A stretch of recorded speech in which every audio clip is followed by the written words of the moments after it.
আছেন মহাশয়, আপনাদের চরণে শত কোটি প্রণাম জানাই। আমার মা জননী দরদিনী আছে যতজন, শত কোটি প্রণাম জানাই চরণে। এখন ভাই বন্ধু দ্বারা সুতো যতই আপন জনা, আমি প্রীতি শুভেচ্ছা ভালোবাসা দিয়ে যাই তাদের 16 আনা। এই পর্যন্ত বন্দনা গান অল্প সেরে যায়, কবি গানের বিষয় যেটা হইবে লড়াই। আমি ব্যক্তিগত অম্বিকা করি কবি গান, আপনারা জ্ঞানী জনেই আজ শুনে যান। আমার যিনি পাল্লাদার, তার নাম রসরাজ মন্ডল হইল নাকি বীরভূম জেলায় বাড়ি, তাহার জানেন সুধী দল। বীরভূম জেলা, আর আমি এসেছি কোথায়? বর্ধমান থেকে নাকি বলছেন? এটা আপনাদের কি বর্ধমান? বর্ধমান থেকে বর্ধমানে এসেছে নাকি বলছেন? তাহলে বীরভূম থেকে বর্ধমানে গান, তাহলে জেলা নিয়ে তো গান হবে না। রসরাজের সঙ্গে ব্যক্তিগতভাবে আমার একটা ভালো সম্পর্ক আছে, ভাই বোনের। কবি গানের একটা নিয়ম আছে, ওর সঙ্গে এই ফাল্গুন মাস থেকে চৈত্র মাস পর্যন্ত মোটামুটি 7-8 পালা গান হয়ে গেল। আমাদের সেই চিরপথ অনুযায়ী দেখবেন ওই একবারে লম্বুদর গোমালি থেকে আরম্ভ করে দেওয়ান থেকে একবার যেদিন আমাদের জন্ম হয় নাই, এই কি চাচা করছে সৃষ্টিকর্তা, সঙ্গে সঙ্গে যেদিন আমাদের কবি গানের সৃষ্টি হয়েছে বাবা, সেই দিন থেকে একটা নিয়ম চালু আছে। প্রথমে আজকে যদি আমি যাই, 4 বছর পরেও যদি রসরাজদার সঙ্গে গান হয়, তাহলে তাকে কিন্তু যেতে হবে। এটা আমাদের কবিয়ালদের নিয়ম আছে নাকি। কমিটিরা যতই বায়না করুক, কিন্তু আমাদের ফোনে ফোনে কথা হয়। এই ঝগড়াটা তো আমাদের ঘরে ঘরে কমিটিরা লাগিয়ে দেয় নাকি বলছেন? লাগায় না? কিন্তু ব্যক্তিগতভাবে আমার দাদা, আমি ওর বোন, কত সম্পর্ক মধুর। যেমন মিষ্টি খেলি জল তেষ্টা, তেমনি ধারা মনে করো বোনের প্রতি ওর তেষ্টা নাকি বলছেন। কিন্তু কবি গানে কমিটি দাদারা জাহির করে বলছে, আমরা কবিয়ালদেরকে পয়সা দিচ্ছি, পয়সা দিয়ে গান করাইছি। আচ্ছা আপনারা বলুন তো, এ জগতে কেউ পয়সা ছাড়া কোনো কিছু চলবে? শ্মশানে পয়সা, আমার মমিন ভাইরা যখন কব্য দিতে যায় তখন 40 দিনে সেও পয়সা, আবার যেদিন মারা যায় মানুষ সেদিনও পয়সা। কি বলছেন? পয়সা ছাড়া আছে? এই যে আপনাদের গ্রামে সাধনদারা ঢাক বাজাইতে আসে, কত পয়সা নিয়ে যায়? ঢাক বাজাইছে, আবার কবি গানও বাজাইছে বলছেন। 1.5 মনের মোড়াই করে টাকা নিয়ে চলে যায়, বুঝতে পেরেছেন? তাহলে কিন্তু হবে না, পয়সা ছাড়া এক পা চলবে না। সত্যিকার কথা, আমার একটা কমিটি ভাই খুব আমার খারাপ লেগেছে ব্যক্তিগত ভাবে, বুঝতে পারছেন? আমি যখন বাসা ঘরে ছিলাম, একটা বাড়ি থেকে ভরি দিয়ে এলো, কোনো জল নাই, চা নাই, কিচ্ছু নাই, মানে সেই বাড়িতে ভরি দিয়েছে, তারই দায়িত্ব আছে, কমিটির তো একটা দায়িত্ব আছে। একবার দেখা করলো না, এক ভদ্রলোক নিয়ে গেল, আসুন আসুন বলি, সে গিয়ে আমার একটা ভাই বলছে, ছেলে মানুষ তো বলে ফেলিস, এখন কি করবে? বলে হ্যাঁ গো, আপনারা কবি গান করতে এসেছেন না ভেড়া ছাগল চড়াইতে এসেছেন? চিন্তা করুন, শিক্ষিতর কত দাম দেখুন এই সমাজে। কিন্তু আমার মুডটা খুব আজ খারাপ ছিল না একটা, মানে আমার কিন্তু খুব প্রচন্ড, মানে খুব রাগ লেগেছে, বা রাগ দূরের নয়, আমার খুব কষ্ট পেয়েছে আমি মনে, যে এইটুকু একটা ছেলে সে কি না বলছে এত বড় কথা। আমাদের কবিয়ালদের তো যার আগে আসর যাবে সে যাবে তো। বাসা ঘরে একটা গিয়ে কথা তো আছে, দিদি আপনি একটু আগে এসেছেন, একটু আসরটা দিয়ে দেন। গিয়ে বলছে কে ব্যাপার, কি আমরা কবি গান করাই যে টাকা দেবো না? বুঝতে পারছি, বিখ্যাত ব্যাপার রে ভাই, সব পুরুষ ব্যাপার। কোথায় এলাম রে? বর্ধমান জেলার লোক তো এইভাবে জানা ছিল না। সত্যিকারে বর্ধমানের বটে তো না, বীরভূমে খালি পাইল আছে নাকি বলছেন? এই দেখো রানীপুর, পাকুড়হাট, বালিকুনি, বন্দর, কত গান আমি করি এই এলাকাটায়। কালকে ছিলাম এই মাদ্রা, কোথায় জানো জায়গাটা? মাদারে। কত সুন্দর কমিটি, ছোট ছোট ছেলেরা, বুঝতে পারছেন? 13 বছর 14 বছর, কি ভালো ব্যবহার। সেটা তো বীরভূমের লোক, তাহলে এরা বীরভূম থেকে এসেছে, তাহলে বীরভূমের ভালো কত ব্যবহার। যদি বর্ধমানে ব্যবহার আছে এরকম হয়, তাহলে আমি যখন ওর বাড়ির কাছে গান করতে যাবো তখন আমাকে কি বলবে? জানি তোদের বর্ধমানের ব্যবহার কেমন রে, বলবে না? তাহলে কার অপমান হবে? আমার এই ভাইরা বোঝে। ছোট ছোট ছেলেদেরকে কমিটি করেছে, ভালোই তো করেছে। শিশুরা খুব ভবিষ্যৎ ভালো করছে, কিন্তু একটু ভালো করে মানিয়ে গুছিয়ে নিতে হবে নাকি বলছেন? সব কথা সব জায়গায় চলা যাবে না, সব জায়গায় চলা যাবে না। এইবার আমাদের কবি গানে দেখা শোনা চাই। আমি সংসারী মানুষ বাবা, আপনাদের জানাই সংসারী মানুষ। আমি সংসারে আমি রয়েছি, আর একটা সন্ন্যাসী হাইরে মরে হাই, একটা 3 কোলা ঝোলা নিয়ে আপনাদের জানাই। 3 কোনা ঝোলা, ভবতী ভিক্ষাং দেহি বলে আমার দ্বারেতে দাঁড়ালো, আমার দরজায় দাঁড়িয়েছে। আমার দরজায় দাঁড়িয়েছে, আমি চাল আলু দিয়েছি। দেখবেন এরা এমন সন্ন্যাসী, চাল নেবে, আলু নেবে, টাকা নেবে। আর যদি বলা হয় বাবা একটু সেবা করে জানতো, তখন সেবা নেবে না। কত বড় মুচ্ছুদি দেখি যান। আমাদের সংসারে যে চাল, সেই চাল মেয়েরা ধান সেদ্ধ ভাপা করছে। কি গো মা, হ্যাঁ কিনা? পাচুরছে, কত কষ্ট করছে। এখন তো মেয়েরা ধান সেদ্ধ ভাপা না, এখন বাবাই ধান সেদ্ধ করছে, নাকি বলছেন? বাবাই মুড়ি ভাজছে আর মায়েরা খেচ্ছে। খুব ভালো সুখী পরিবার হয়ে গেছে নাকি দাদা? সঙ্গে সঙ্গে এখন বাবাই ভাজা মুড়ি, এখন মায়ের ভাজা মুড়ি নাই গো।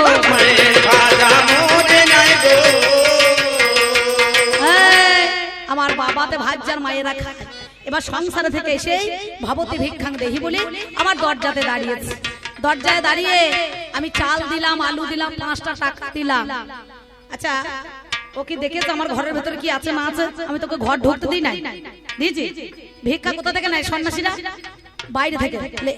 ওই সে ভদ্রলোক একে কি করেছে?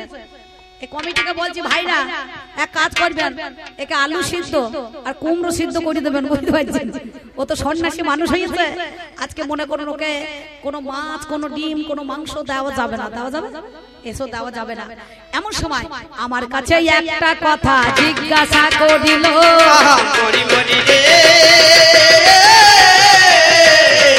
এমন সময় একটা কথা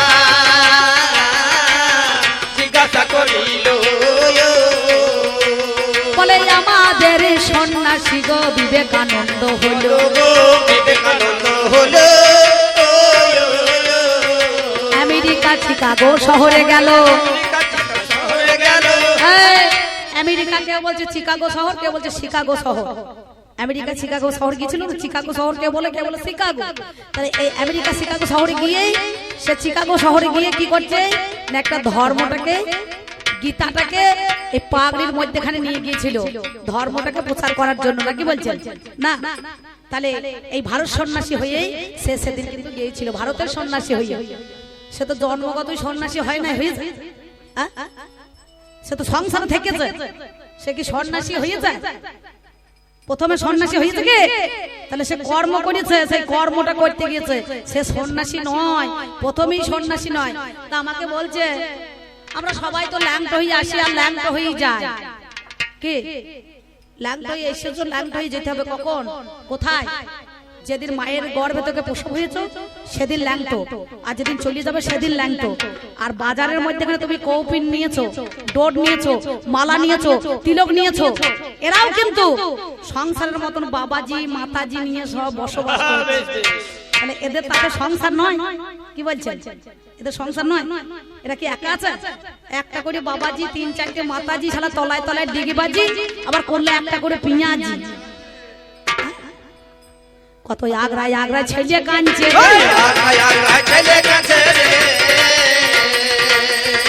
আমি জানাই কথাই আপনাদের কাছে। আমাদের সংসারের মধ্যে এখানে প্রথম নিয়েছিলেন দেবাদিদেব মহাদেব আর আদ্যাশক্তি মহামায়া। তিনি প্রথম সংসারী এই জগতের মধ্যেখানে।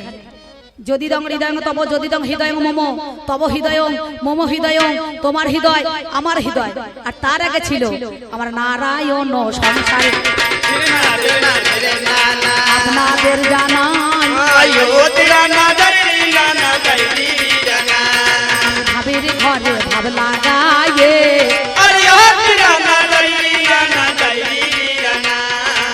শোনো আমার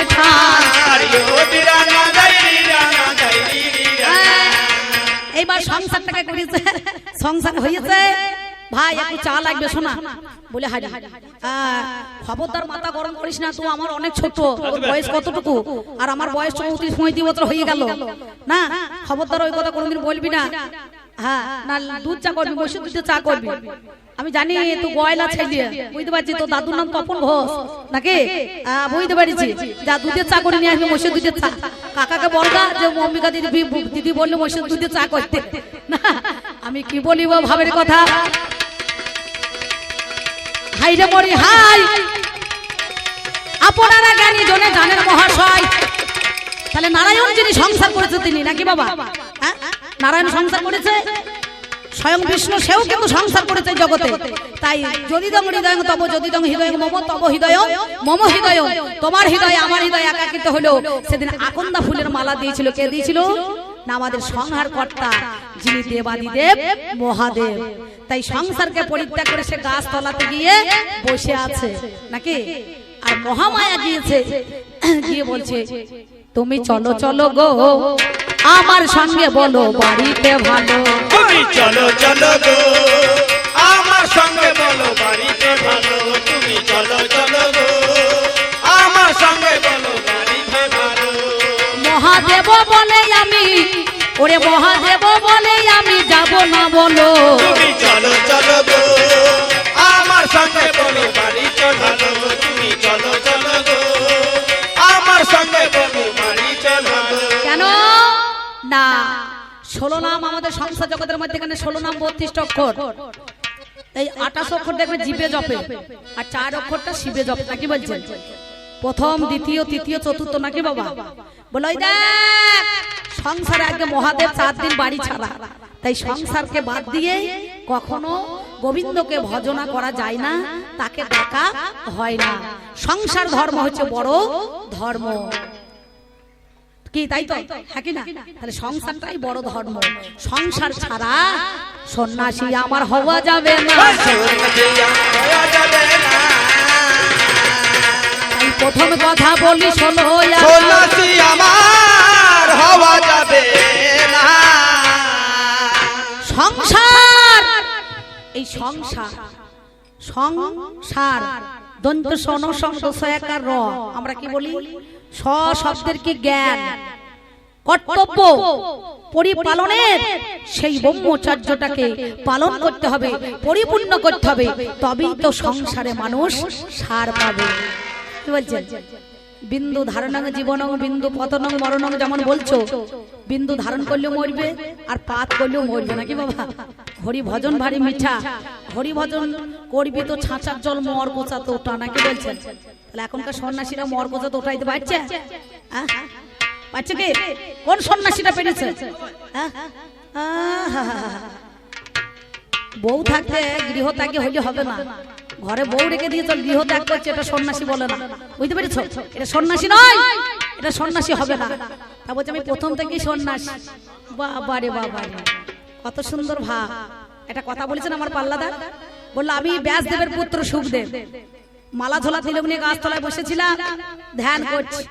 18 বছর মায়ের গর্ভে ছিল, চিন্তা করুন। 18টা বছর থাকার পর এটা রম্ভা নামে স্বর্গের একটা বেশ্যা রমণী, অর্থাৎ সেই স্বর্গের রম্ভা দেবরাজ ইন্দ্র পাঠাইলো, বলে একটা পারিজাত ফুলের মালা তার কাছে নিয়ে চলে যাও।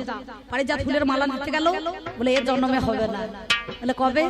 এই জন্মে তো নেবো না, তুমি কলিযুগে যেদিন যাবে সেদিন তোমার ঋণটাকে আমি শোধ করবো, সেদিন মালা গলায় পরবো, সেদিন মালা গলা করবো।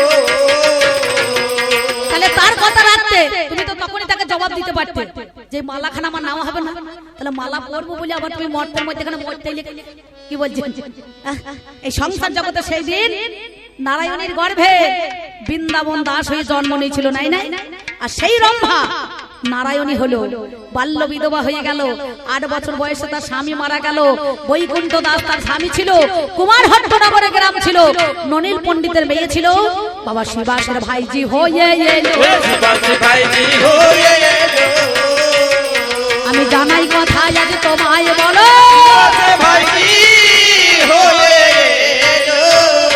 সেই আশ্রম এই কলিদেশে বৃন্দাবন দাসের মেলা আজ পর্যন্ত হয় না? দেনুরপুশ্রী গ্রামে দেখবেন। তাহলে আমাদের আশ্রমে কি চলছে দেখেছো? আমাকে জিজ্ঞাসা করেছিল যে আমাদের আশ্রমে কত কিছু হয়েছে, তোমাদের আশ্রমে কি চলছে? আমাদের আশ্রমে গীতা পাঠ, ভাগবত, সেবা, নরনারায়ণের এই যে ভাইরা ছোট ছোট কমিটিরা কত সেবা দিয়েছে, অন্ন মৎসব হয়েছে, হয় না? হয়েছে তো?